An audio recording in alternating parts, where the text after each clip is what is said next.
Les CUP, les candidatures d'Unitat Popular, són la gran novetat d'aquesta legislatura. Han accedit al Parlament per primera vegada, després de molt temps, anys, treballant, fent oposició als ajuntaments. Moment per fer balanç, per parlar amb el seu líder, David Fernández. Ens sentim una mica Matrix. Així ho vam dir, també, si vam dir cavall de Troia, també és perquè som espartans. Per tant, estem en un territori aliè, a vegades hostil, i on cada dia ens hem de prendre la píndola vermella per tornar a connectar amb el carrer. No? I dintre de tot, amb la seva eficàcia política limitada, doncs limitadament satisfets. És a dir, que és veritat, avui mateix podem parlar de persones agredides per la brigada mòbil en el decurs de mobilitzacions, que eren veus que al nostre parer s'havien sentit molt poc o no s'havien sentit mai en cambra parlamentària.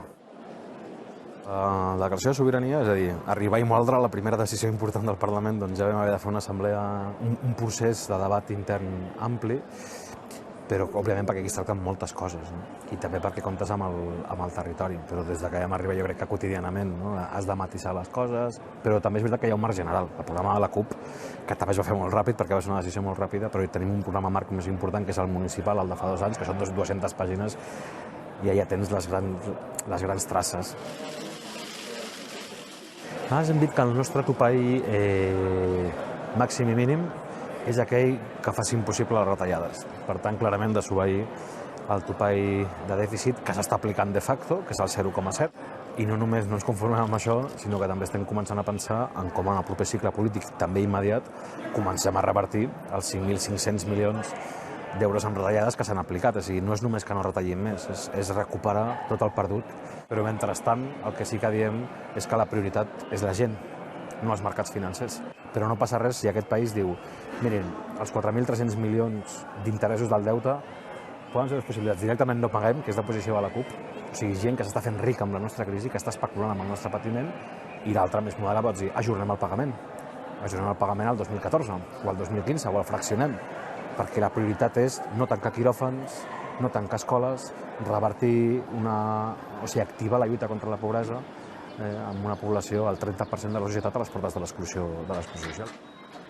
Hi ha moltes maneres d'avançar segurament. Si hi hagués voluntat política de canviar les coses no caldria la desobediència.